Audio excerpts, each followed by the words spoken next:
You're watching Mac and Jack on National Streaming Sports. Sports Memories with Mac, Jack, and Doc on Northeast Streaming Sports.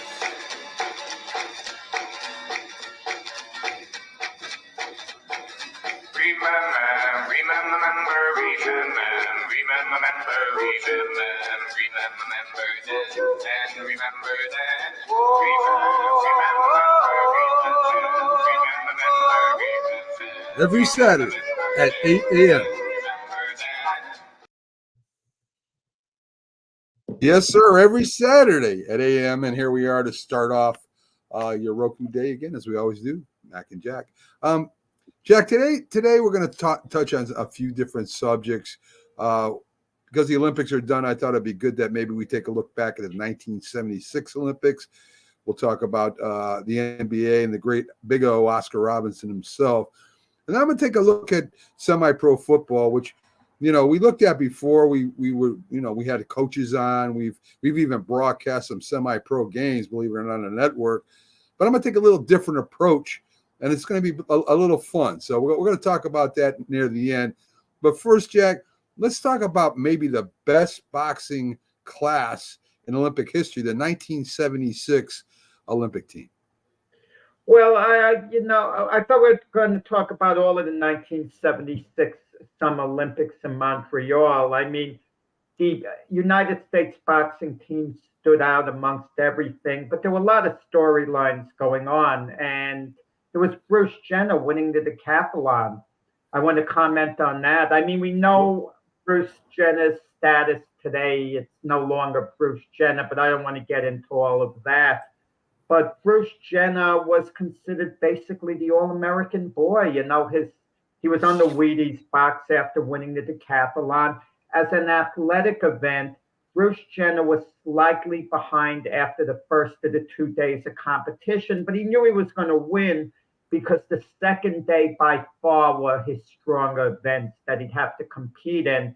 So to only be slightly behind was in reality like being ahead after the first day.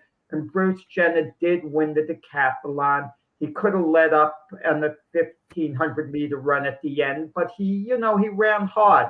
He wanted to finish like an Olympic champion should, and he did. And track and field was very intriguing.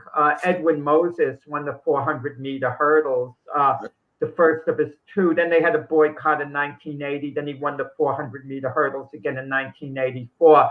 So if it wasn't for the boycott, he would have, without a doubt, repeated, as far as that went. And then you had the great Lassie Varin. He repeated what he did in 1972, winning the 5,000 and 10,000 meter races. Okay, so he pulled off the double two Olympics in a row. And then you had Frank Shorter, who won the 1972 Olympic marathon, an American, and he was the favorite to repeat, but he kind of got tripped up by Lassie Varin and wound up winning the silver medal. Not Lassie Varin, Vladimir Sapinski. Vladimir Sapinski. And Sapinski then repeated in 1980. But then there was the controversy with the blood doping. Was Sapinski involved? Suspicions were also hanging over Lassie Varin to an extent. So yeah. But it was an intriguing Olympics in Montreal. But it was, and then at Nadia Comaneci, the gymnast all around. Yeah. And as a carryover, she became such a popular Olympian that when she recently talked out on this bronze medal controversy, the International Olympic Committee seemed to side with her, with the bronze medal thing that just happened. And then they got the United States boxing team, okay? In America, it was great. They were the big story of the Olympics. Howard Cosell broadcast the event, and it was a great build-up to the event, and there was a lot of drama. I mean, of course, there was the great Sugar Ray Leonard, who had that wonderful smile, and people were saying, could he win the gold? And Leonard did win the gold, and that set him off into a great professional career, great TV deal. And then you had Howard Davis, compelling story. His mother died, while he was there, in the Olympic Village there. He wasn't sure whether to continue fighting, going on with the Olympics, or to go home. And he then decided he was going to stay because that's what his mother wanted him to. And he won the gold medal and was given the Val Baker Trophy as the most outstanding boxer at the games. Then there were the Spinks brothers, Michael and Leon. Leon won his fight sensationally, knocking out, favorite Cuban Andres Almeida. And in all, the United States won 5 golds. Leo Randolph was the 5th gold medal winner. They won a silver, Charles Mooney, and they won a bronze with John Tate, who got knocked out by Teofimo Stevenson, a much more experienced guy. And, I was fortunate, Mac, that last winter, last March or something like that in Florida, I got to spend an afternoon with Charles Mooney, who was the silver medalist on that team, on that boxing team. And we talked about the team. He reminisced, and it kind of made me feel even more of a bond with them. But they were really America's darlings. We didn't have cable TV, to watch so the boxing team was the focus. They were like must-view watching. You have to understand the time in 1976.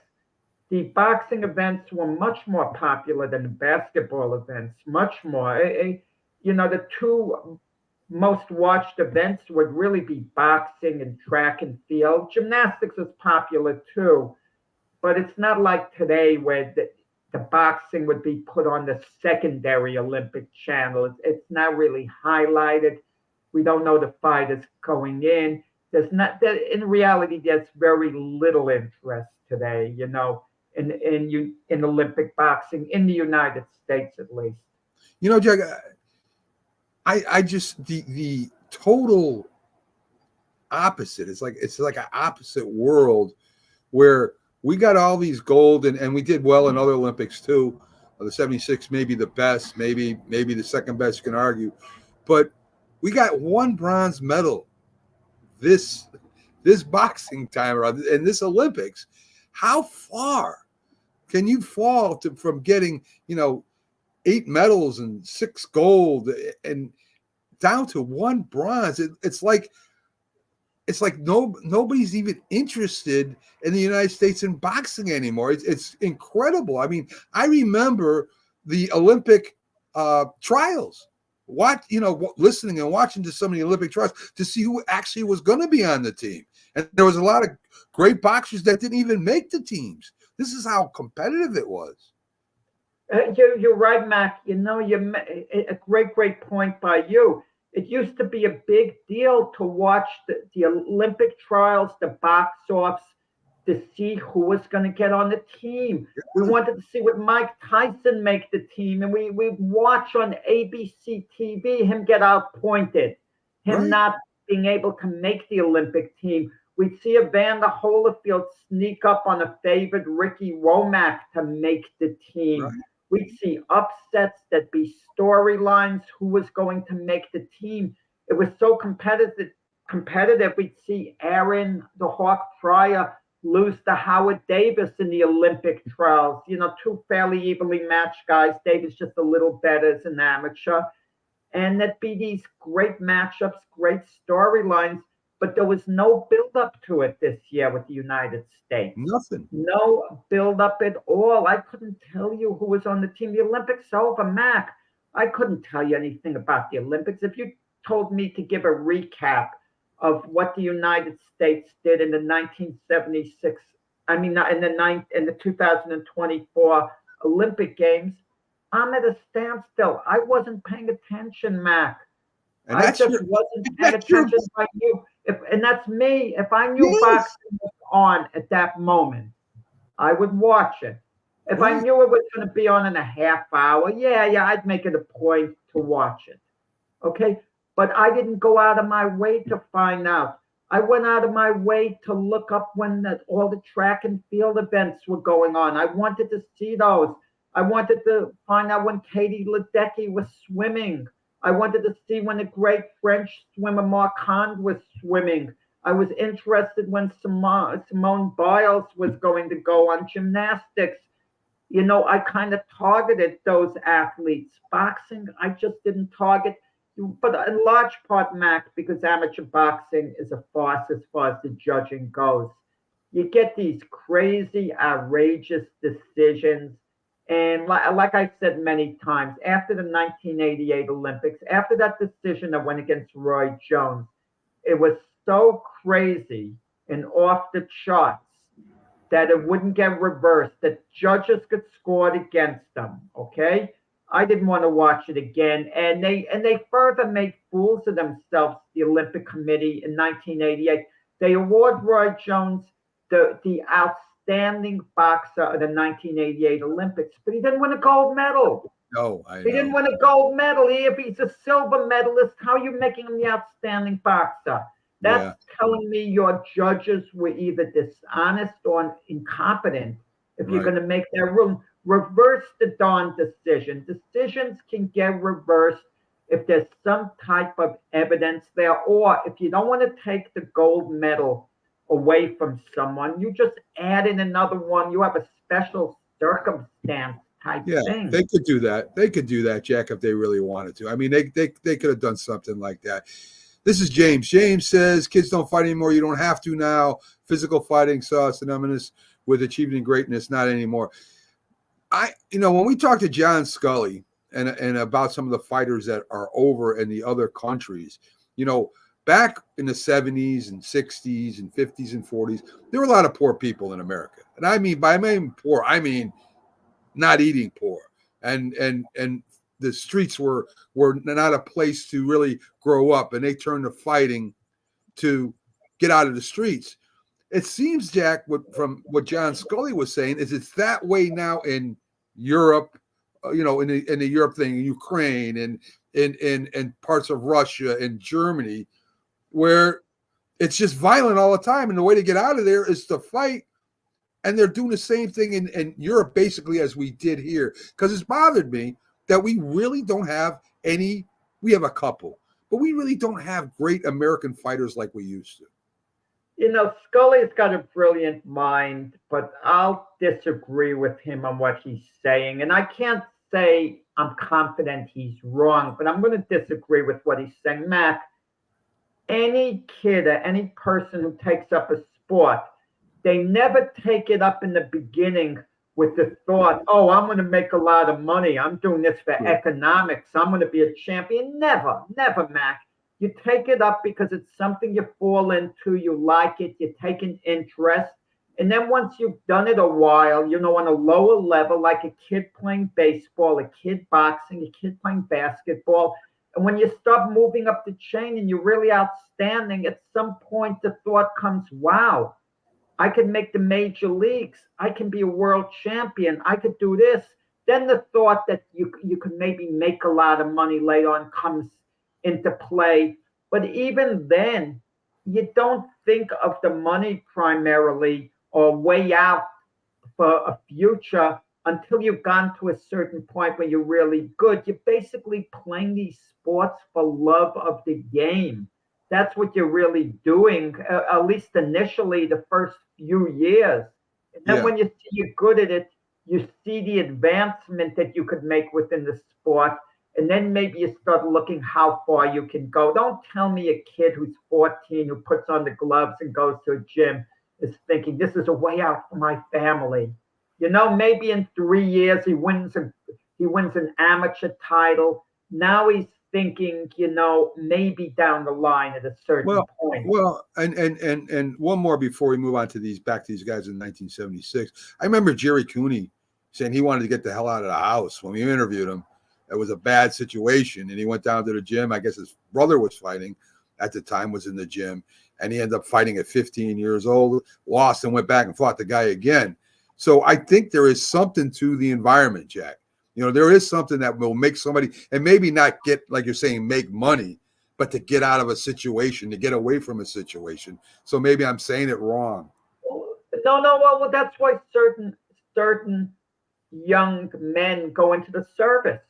Right. They just want to, they want to serve their country. Don't get me wrong. They want to serve their country. They want to do an honorable thing. They're thinking they're not, but when they first go into the service, if they're coming from a bad environment, a lot of them aren't thinking, I'm going to go into the service because I can have a good career. I can get benefits. I can get kids. They don't think of that. They think of maybe escaping their environment at the moment. They just go somewhere else because they're sick of the moment that they're living in and they want something different. It's a great point. So let's look at these guys as we follow them. And back, believe it or not, folks, we used to follow their careers. The build up to the Olympics, as we talked about, the trials, the stories. They go to Olympics, they win or lose. You know, maybe they don't take gold, but they win a medal. We continue to follow them. This is like, now we get to know the fighters. Now we have a personal interest in the fighters, which there really isn't today. So bronze medals, John Tate, Jack. He goes on, he has a good pro career. I mean, he's like 34-3. He has a title. I mean, I know he lost his title. WBA heavyweight title he won as a pro. Right. So, I mean, he had a good career. It's not like, it's not like that he came back and he couldn't fight pro. He could fight pro pretty well. He was a pretty good boxer. And he did. He held the WBA heavyweight title, and where his career basically ended, it was the beginning of a complete downfall. He was beating Mike Weaver. It was a 15-round fight, defending his WBA heavyweight title, far ahead on points. And he got caught with a minute to go and got knocked out cold. He was never the same after that. See, I don't remember what happened to him after. I saw the fight, and I saw Mike Weaver, and I saw, he's like an Atlas. He looked like a weightlifter. And Big John Tate was he was a boxer. Yeah. He's moving around, and he's a big boy. And when he hit him, he felt like it kind of makes you think. You mentioned something interesting, Mac. Mike Weaver, his nickname was Hercules, because all the muscles. Ken Norton looked similar to Mike Weaver. All these muscles. Now, steroids weren't around at that time. They weren't around, not in 1979 when Weaver got knocked out. I think it was 1979 he knocked out Tate or whatever. But the thing about it is, had steroids been around and we looked at the physique on Weaver and Norton, we would have thought, oh, those guys must be on steroids, but they weren't. 100%. We would have thought that about Rocky Marciano too, who was very solid. So that's an interesting point. 100% right. Light heavyweight Leon Spinks goes on. He's like 26-17-3. Well, no, but it's unfair. A lot of those losses, most of them late in his career. We're going to get to that. We're going to get to that. I just wanted to include that he did beat Muhammad Ali for the championship, at least the first time. Ali came back, but I mean, he was a good heavyweight. That fight against Ken Norton was epic, Jack. When he Leon, you're probably thinking of the Larry Holmes Ken Norton fight. That was an epic fight. Sorry. George Foreman versus Leon Spinks. George Foreman never fought Leon Spinks, Mac. Yeah. Okay, I know you're shy. Mac, don't look at Mac. Don't waste your time looking it up. I know more than what you can look up. I know. Go ahead. No offense to the people writing it down, but they never fought. I'm trying to remember who that fight was with Foreman. That they Foreman. You're not thinking Michael Mora.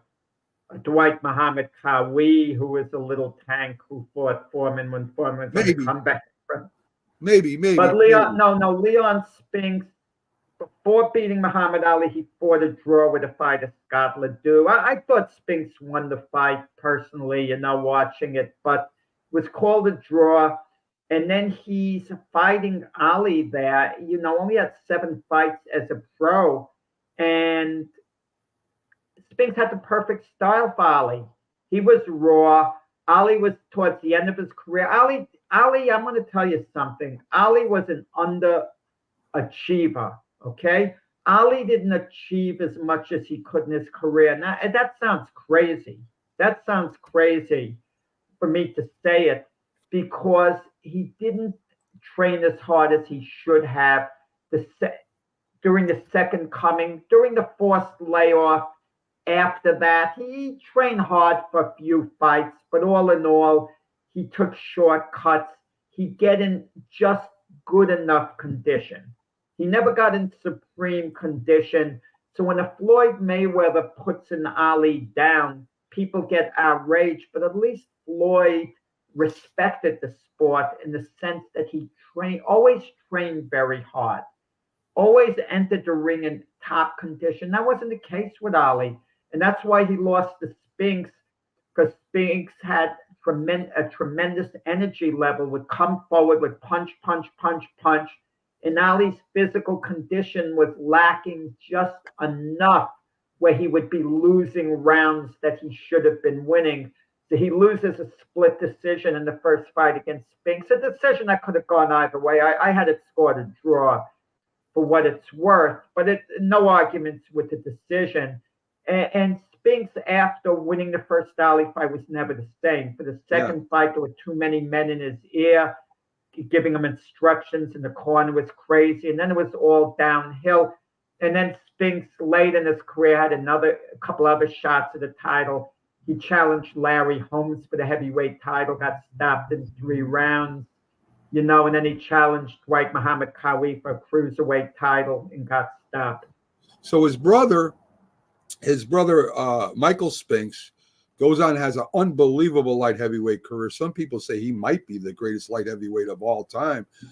He's 31-1. Of course, everybody remembers him going up to fight Mike Tyson and losing that like in the first round. But as a light heavyweight, Jack, he dominated during his time. He's in the Hall of Fame right now. Yeah, he did. He had one close fight against the fighter Eddie Davis. He won the scorecards were wide in Spinks' favor, but it was a very tight, close fight. I think Spinks did deserve the decision, but just barely, even though the judges had it wide for him. And yeah, he was a great light heavyweight. Yeah. He was a great light heavyweight. And then, he transitioned as a heavyweight and beat Larry Holmes to win the title. Holmes was probably a little past his best, in all fairness, at that point in his career. And then in the rematch, I think Holmes should have been given the decision and should have been, have regained the title, but the judges, scored it for Spinks. And then he stopped Jerry Cooney, but then he ran into Mike Tyson and got knocked out in 91 seconds. A lot of people said, well, Spinks was so scared of Tyson and this and that. I think he was intimidated to an extent because he got knocked down by a body punch, and was the first time in his career he went down. But then when he got up, he tried to exchange with Tyson, and Spinks threw a mean right hand. But Tyson was quicker. He beat him to the punch and knocked Spinks out. Yeah. I remember it being on, I think that was PPV, if I'm not mistaken, because the bar had it where I was at down in the Air Force. And I went in, I saw the fight starting. I was playing pool in the back. I said, I'll be right, I'm coming right back to watch the thing. And, the game is over at pool. And it was like a minute. And I went back and the fight was over. It's like, holy God, what the hell happened? That was the most sensational performance of Tyson's career. Yeah. The fight with Spinks. I mean, if you take all these great fighters in boxing history and give them all a legacy fight, what was the best fight of their career, and put it out there, that would be Tyson's. Even though it only went, a half a round, he was sensational, quick, on top of his game. So we get to probably the most favorite, the darling of the 1976 Olympics, which was Sugar Ray Leonard. He goes on to have an unbelievable career too. I mean, he won multiple titles. He fought great fighters in doing it too. It's not, that's what I loved about these fighters too. They didn't cherry pick anything. I want the title. You want to fight? Let's fight. I love that about him. But again, Jack, here's the story that we knew. We already knew Sugar Ray Leonard. As a welterweight, you got what? Sugar Ray Robinson and Sugar Ray Leonard. How close is it? And is Sugar Ray Leonard, is he arguably, could you say arguably up there in his class? Yeah. He's definitely in Robinson's class. Definitely. And if you want to make an argument he was better than Robinson, you can. I don't care what my buddy Frank Laterzo says on Glove Fist. You can make the argument. We don't have tape on Robinson fighting as a welterweight. We just look at his record. He was incredible. Robinson was an athlete that was something like 40 years ahead of his time. Once in a while, you get an athlete who's so great during his era, the the reason he's so great is because he's ahead of his time, like Babe Ruth in baseball. Right. I mean, he did more than whole teams did because he was ahead of his time. I'm not saying he would be as good, but if you put Pete Alonso, the Met first baseman, a slugger, in the 1920s, drop him off in the 1920s, he would be better than he was today. Okay, we can agree on that. It would just be a question of how much better. Right. And the mindset was different. They fought more back in the day. So you could argue the accomplishments were greater back in the day because they fought more. I'm good with that. Right. But Sugar Ray Leonard was outstanding. Frank also, I'm going to call him out on this on Glove Fist when we have a show Monday, 7 p.m. Eastern Time.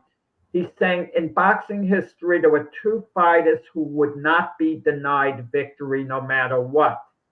That was Joe Frazier in the first Ali fight. I agree with Frank 100% there, no debating that. And he says, and the other was Roberto Duran against Leonard in the first fight in Montreal. Well, I got news for you, Frank. Leonard was the more effective fighter in the later rounds of that fight. So don't tell me Duran won't be denied. Leonard's willpower was just as great as Duran's was that night. Leonard tried not to be denied, but Leonard lost the first 4 rounds and got wobbled badly in the second round of that fight. So in reality, Leonard was something like 5 points behind after 4 rounds, yet he closed the gap by being, coming on strongly in the later rounds. Duran stood with him in the later rounds, So the two of them really went at it, but Leonard's willpower was just as great as Duran's in that fight. Listen, I don't dispute what you're saying at all. I've watched Sugar Ray Leonard against Thomas Hearns. Talk about willpower. I mean, that guy took a pounding and still came back. He went toe-to-toe with Marvin Hagler. He jumped out fast, but he still had to withstand Hagler coming back. So, I mean, that guy, listen, Sugar Ray Leonard had a lot of willpower. I don't care. Frank's making it out like, Duran didn't have more willpower than Leonard that night. Duran had a tremendous will to win, tremendous. But don't make it seem like he wouldn't be denied no matter what. In comparison to Leonard, so, I mean. Go ahead, Jack. Yeah, no, I made my point. I agree. Yeah. I agree. So, lightweight Howard Davis, 36-6-1, but he never won a championship, Jack, from what I read. I mean, that's still a hell of a record. I'm going to tell you, Howard Davis, it kind of breaks my heart. He passed away years ago. You're from Glen Cove, Long Island. When he turned pro, he was on the same level as Leonard. And in fact, Leonard got signed by ABC Television to a nice deal to fight, for them. And Davis got signed by CBS. It was Gil Clancy who did broadcasting for CBS and was an advisor to CBS, who told them he thinks Davis is a better bet to sign than Leonard because Leonard has bad hands. Davis could be a better pro. Part of it's how guys are marketed. Each of them, when they had their first professional fight, it was met with tremendous fanfare. Leonard's was in his hometown of Landover, Maryland. They had a big arena. You could see the excitement on TV with Sugar Ray. They were cheering, noisy. Davis fought in a little studio against the fighter. I think the last name was Resto. I think Jose Resto. In a little studio. No excitement. It was drab. And Davis's performance was boring. He would stick and move.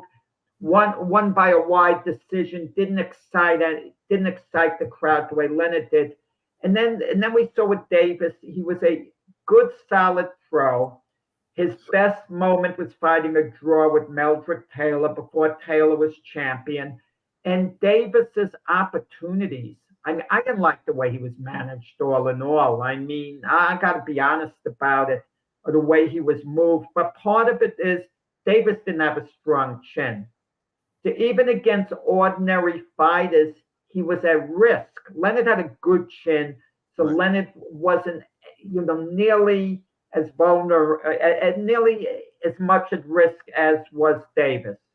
But so Davis has 4 chances to fight for a belt, but listen to the circumstances.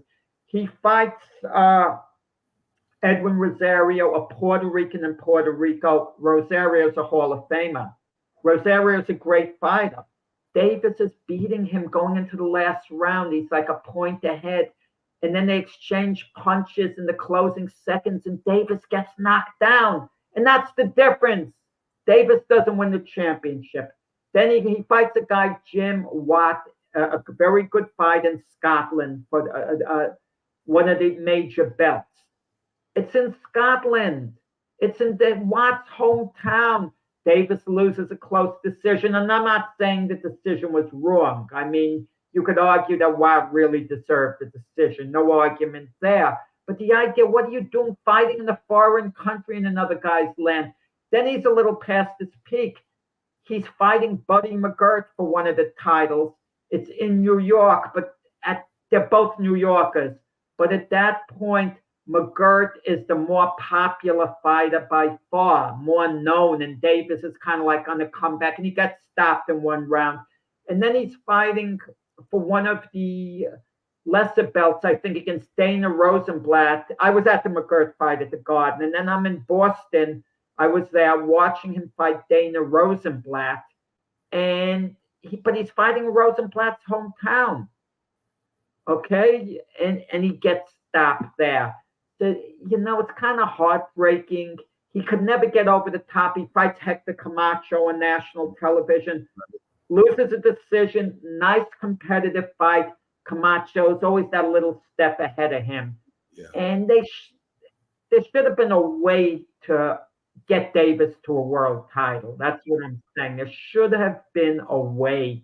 And I'm not, even though I wasn't crazy about the way he's managed, I'm not blaming his managers that he wasn't a world champion, but it just didn't work out for Davis. He was a good pro, a good solid pro, but we were looking at potential greatness, because when he was an amateur, Mac, the New York Golden Glove, some people were saying he could be the next Sugar Ray Robinson. So if Angelo Dundee is his manager, do you think that might have changed the way it, for his boxing pro career, Jack? Boy, I'm going to tell you, I was friends with his manager, the late Mike Jones, and I'm friendly with his co-manager, Dennis Rappaport, who are alive today. And this isn't a knock on them when I say this, but I believe Dundee, who was a master at manipulating things, and in a good way, I mean, right, he would have found a way to somehow get Davis to a world title. I can't say that with absolute confidence, but if you're putting me on the spot, I feel Dundee would find a way to get it done, get him in the right scenario, and get him to the title. It would have gotten Davis one way or the other to the title. But I will say this, I don't think most managers would have. I don't think the majority would have, because he wasn't the easiest guy, to always get fights for. His chin was so. So you just couldn't throw him in with the best guys all the time and think he'd just mow through them. I got you. Charles Mooney becomes a boxing trainer. He doesn't even become a professional I love fighter. it. Yes. I was with Charles Mooney. That's what I mentioned. And, yes. What was it, March or so, I think it was. I went down to his gym in Florida and I hung out and I did a story on him. People could Google it, Charles Mooney's name, and read the story I wrote on him. Yes. And I have to tell you something that's revealing, Mac. Charles Mooney loses in the finals. He winds up with the silver medal. And he was telling me during that time we were talking, I thought I was doing better than what the judges gave me credit for. All 5 judges scored against me. I thought I was landing more punches. I was doing this, I was doing that. And he kind of shrugged, because he's fighting a North Korean. And I said, Charles, I could find out whether you were landing more punches. And he looks at me, how? You out of your mind? And Charles Mooney wasn't familiar with the thing CompuBox. And I thought CompuBox can't have the totals from the 1976 Olympics. They weren't even in business, but they have a way of going back. They send me the bout sheet, jabs landed, uppercuts, hooks, this. And Mooney, you know, and I get the stats and I send it to Mooney. He landed 3 more punches in the fight and threw 23 more punches. And then they also, and CompuBox always writes statistics. I mean, not statistics, comments. Okay. And in their comments on this one particular fight, the finals, they put down that the judges didn't do justice to Mooney's effort. It should have gone, the judges should have scored it 3-2 either way, meaning it was a toss-up, not 5-0. You could have scored it 3-2 for Mooney, 3-2 for the North Korean. And I get that to Mooney. So in a way, that was validation to him, you know, putting something away that had always been on his mind. See, that's excellent. I mean, I bet now he has proof, right? Now he can walk around and say, walk around. Yeah. Look, I got wrapped. I didn't get wrapped. He landed 3 more punches over the fight. But the 5-0 score was harsh against ridiculous, him right? To have it that way, because it was so close. It was a toss-up when it was over. And I watched the tape of the fight. The North Korean was landing the heavier blows. Mooney was landing the crisper blows. Okay, gotcha. So it depends what you like at the moment. It was such a hard fight to score when I saw it. So hard to score. I mean, you got that little white spot on your gloves. You got, you know, you can't hit him with anything else. And the funny thing about it, Mooney thought that North Korean fighter was kind of a nasty guy, you know, just in his attitude. He fought a South Korean before that, and Mooney was in the service. He was a sergeant. Right. He was an older guy.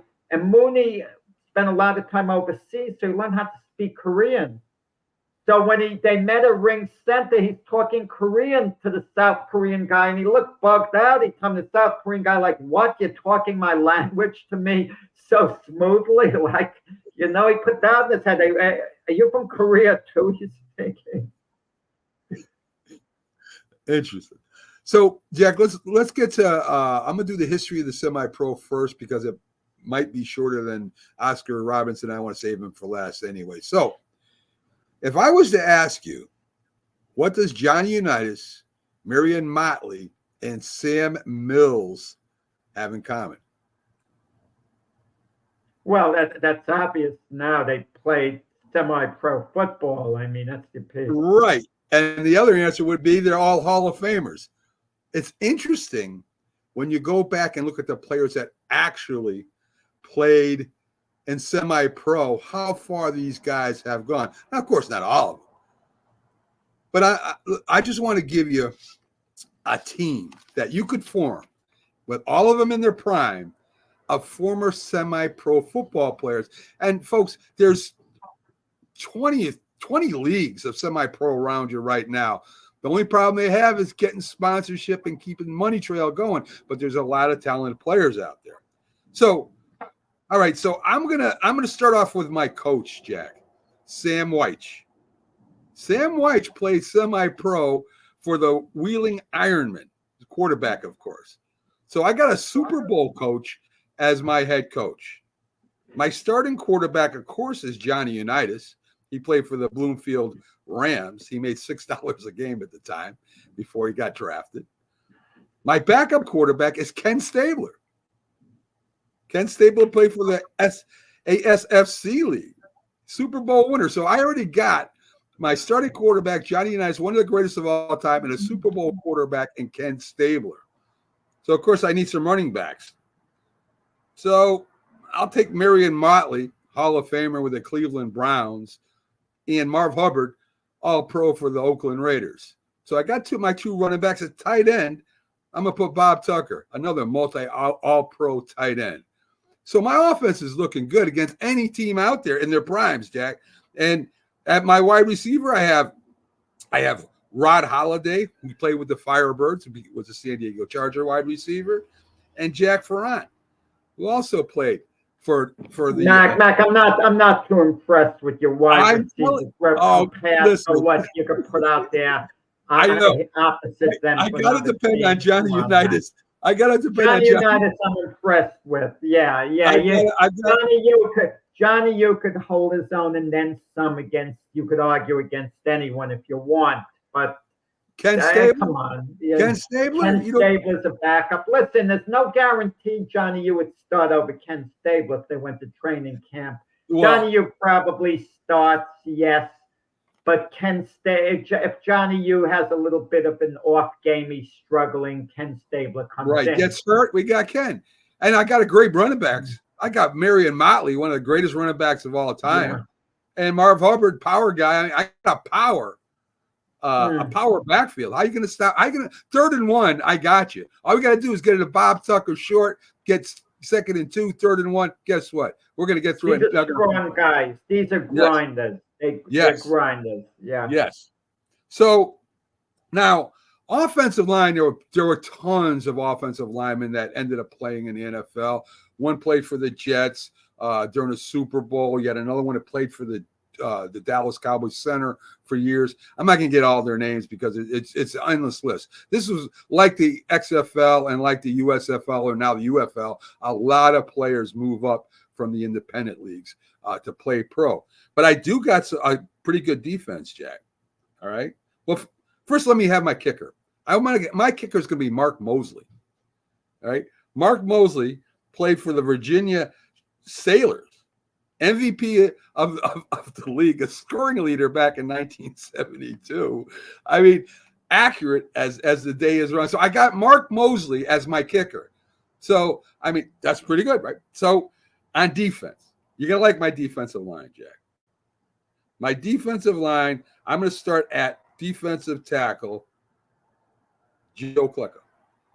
Joe Klecko, before he played in professional football, played at a New York in the New York independent leagues and semi-pro. Mac, I want to know that these guys play at least 4 games. If they stop by for 1 game, these guys they had nothing to do on a Sunday afternoon. I don't think these guys, semi-pro players. If you remember, play a few games at least. If you remember, Joe Klecko didn't get drafted. So, I mean, these guys went out and played for 1, 2 years, 3 years, some 4 years. Okay, that's cool. If they played a good part of one season, then I consider them really semi-pro players at one point. Yes. So I also got Coy Bacon at defensive end and Otis Sistrom at the other. Coy Bacon, didn't he punt? No, Coy Bacon was a defensive end. Who am I thinking of? What was the name? Coy, the punter for the Giants. Ernie Coy. Ernie Coy was a Coy, right? Yeah. Okay, my bad. Yeah, right. Okay. So I also got defensive lineman Eric Swan, who was drafted in the 1st round from Bay State semi-pro. I got a heck of a defensive line. Joe Klecko, I've got a defensive line. A linebacker, I already mentioned Sam Mills. Sam Mills is my starting linebacker, right? And I got linebacker Harold Wells from the Eagles. I also got a pretty good defensive backfield. My starting safety is Jim Thorpe, one of the greatest athletes of all time who played semi-pro. And cornerback Jim Thorpe? Safety, because he was a tight end. Safety. I mean, what do you make out of Jim Thorpe? Because football, Mac, is about specialization. You have to be outstanding in your position. In your position, you have to be outstanding. It doesn't mean you wind up being an outstanding player, but you really got to specialize in that position. Jim Thorpe was a great all-around athlete, but I don't think he specialized. Case in point, Drew Henson.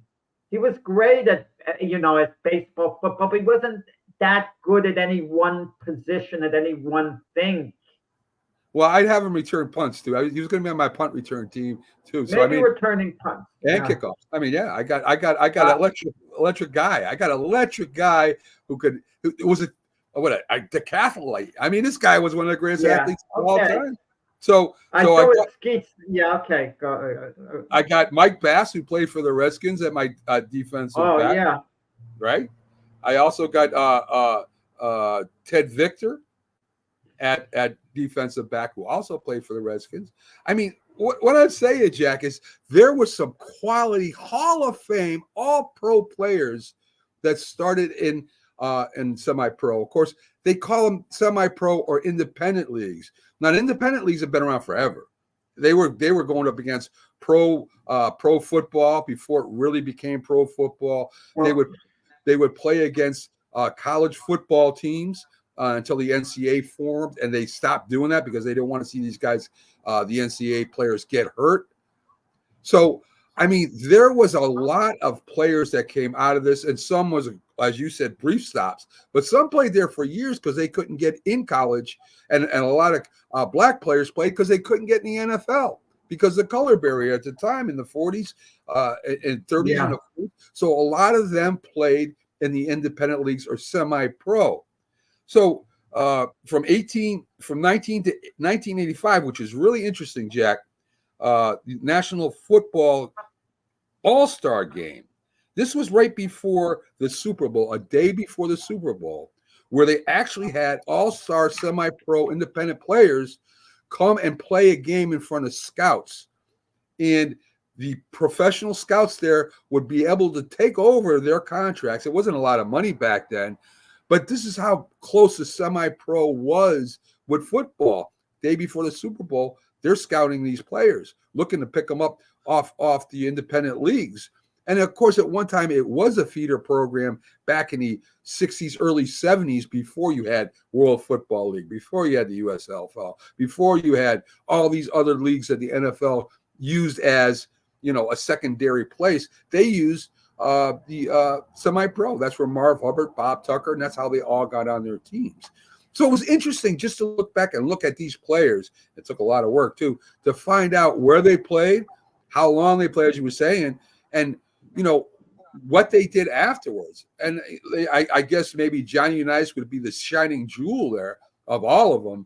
But you got some great players, Jack, that played at those independent leagues. Well, you didn't have a USFL, and now if a player can't make the NFL, he wants to find his way back, or you have a hidden gem who's not on an NFL team. Where does he come from? Well, college in reality is the minor league system. Right. That's where they get their players out of. Sometimes a player could come from a Canadian league, the USFL, make a roster, XFL. Semi-pro now, Mac, I think, is at the bottom of the barrel. No one who has any chance of making an NFL team is playing semi-pro. It's just not happening. If a semi-pro player is really outstanding, unbelievably good, yeah, I could see an NFL team having a scout, just keep an eye on a few semi-pro, games, just to keep busy or whatever. But that semi-pro player, he would graduate conceivably to the Canadian League, the USFL. If he's really the top player in the semi-pro league, there's a chance of that happening. He wouldn't be signed by an NFL team to a practice squad unless something crazy and bizarre happens. Yeah, like a tryout. Like a tryout or something like that. If they had tape and they went and did a tryout, but you're right, Jack. Sam Mills went from semi-pro to the USFL. I saw him play with the Philadelphia Stars. There he was outstanding. But I think when he played for the Philadelphia Stars, he had the option perhaps to sign with the NFL team, and certain players elected to go with the USFL. Right. The biggest name would be Jim Kelly, and then you had Steve Young. They could have been in the NFL, but they elected to take the money to be in the USFL. Herschel Walker, Doug Flutie, Right, exactly. So we got 10 minutes. League. I loved the USFL back in the day. I did too. We got 10 minutes for Oscar Robertson. Not enough time to show how great this guy was. Of course, he averaged 25.7 points per game. He had 7,804 rebounds, 9,887 assists, had a triple-double, first in history, now one of two with Westbrook. But the guy was just a scoring machine too, Jack, if he wanted to be. He was a rebounder, all-around player, one of the greatest of all time. In fact, ESPN has him as the 35th greatest athlete of the 20th century. So not only he But just Matt, that was somewhat 20 years ago when ESPN did that Yes. poll. yes. Well, that was so long ago, they would have probably reevaluated, because when fans talk about the greatest players of all time, why isn't Oscar Robinson's name ever brought up? Agree. I mean, I don't want to say he was necessarily the NBA's first superstar, because Bob Cousy came a little before him, but he was close to it. And I remember Red Auerbach saying after Cousy retired that Oscar Robertson was, the best player like he ever saw. He wasn't comparing him to Bill Russell. I think he was comparing him to the other guards and to the forwards. And Right. and Auerbach said I'd even put him ahead of Bob Cousy, who played so brilliantly for me. Ironically, I'm reading a book on Bob Cousy now.